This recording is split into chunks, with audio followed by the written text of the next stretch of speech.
Assalamualaikum warahmatullahi wabarakatuh. Saya Rapsona Indi, mahasiswa Magister Pendidikan Dasar Universitas Terbuka.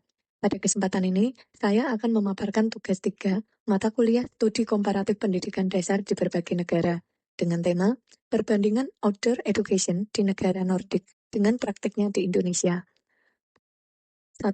Hal-hal penting yang saya temukan dalam artikel yang berjudul A Scoping Review of Research on School-Based Outdoor Education in the Nordic Countries. Ada beberapa hal penting pada artikel yang dapat saya simpulkan. Pertama, outdoor education sudah menjadi bagian rutin di negara Nordik. Pembelajaran luar ruang dilakukan secara teratur, terutama di sekolah dasar. Lingkungan sekitar seperti halaman sekolah, taman, atau hutan kecil diperlakukan sebagai ruang belajar yang setara dengan kelas. 2. Pandangan guru terhadap outdoor education yang cukup positif.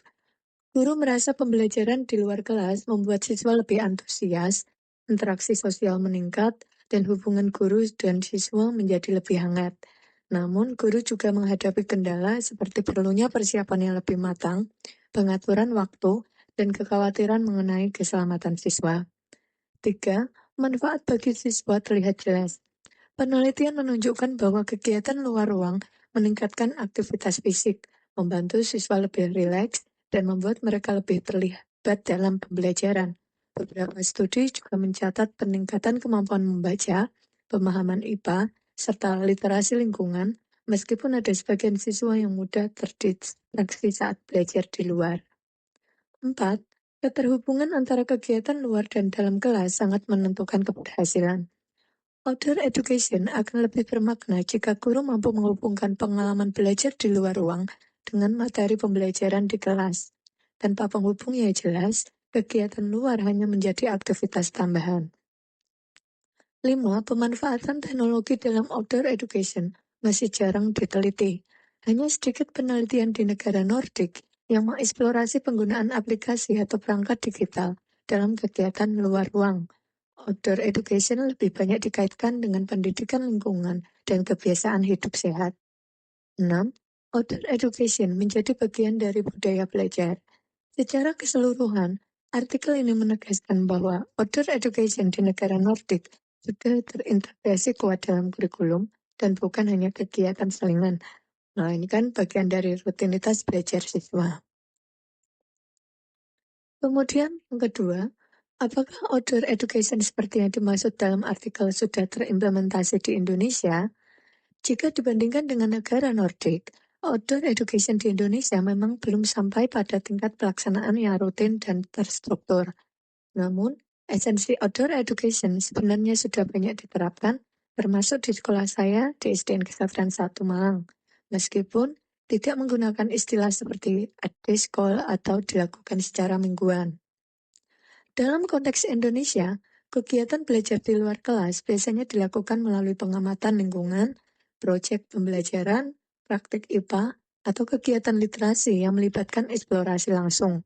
Walaupun belum dilakukan secara reguler seperti di negara Nordik, namun tujuan dan manfaatnya tetap sejalan dengan konsep outdoor education. Implementasi di sekolah saya berdasarkan praktik pembelajaran yang selama ini saya lakukan. Sebenarnya saya sudah menerapkan berbagai unsur outdoor education, meskipun dalam bentuk yang lebih sederhana dan disesuaikan dengan kondisi sekolah. Beberapa contoh yang sudah saya terapkan antara lain, misalnya mengajak siswa mengamati lingkungan sekitar saat belajar topik IPAS tentang nilai-nilai tradisi di Indonesia. Misalnya mengamati kegiatan budaya yang ada di sekitar lingkungan mereka.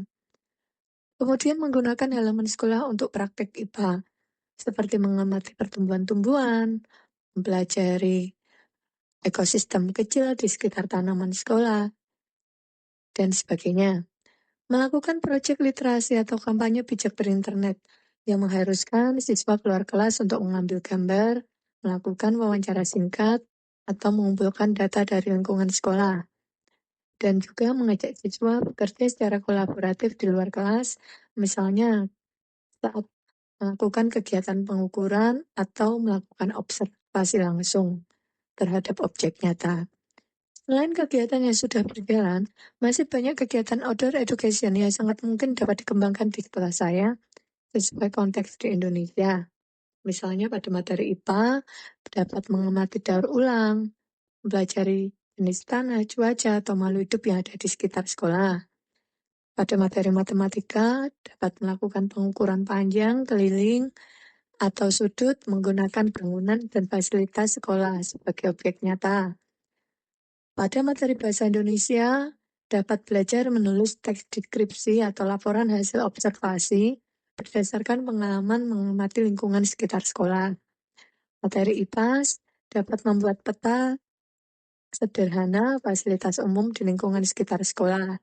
Dan juga pada materi PJOK dapat mengintegrasikan permainan tradisional serta mengenalkan nilai budaya Indonesia. Sebagai penutup, outdoor education sebagaimana dipraktekkan di negara-negara Nordik menunjukkan bahwa pembelajaran di luar kelas dapat menjadi kegiatan yang terstruktur, bermakna, dan terintegrasi dengan kurikulum. Dan refleksi terhadap praktik di SD Negeri 1 Malang menunjukkan bahwa esensinya sebenarnya sudah diterapkan melalui berbagai aktivitas observasi, proyek, serta pemanfaatan lingkungan sekolah sebagai sumber belajar. Ke depan, tantangan sekaligus peluangnya adalah mengembangkan kegiatan outdoor education agar lebih terencana, lebih rutin, dan selaras dengan tujuan pembelajaran, sehingga manfaatnya, baik bagi keterlibatan siswa, pemahaman konsep, maupun pengembangan karakter, dapat semakin optimal dirasakan oleh siswa. Demikian paparan dari saya. Terima kasih. Wassalamualaikum warahmatullahi wabarakatuh.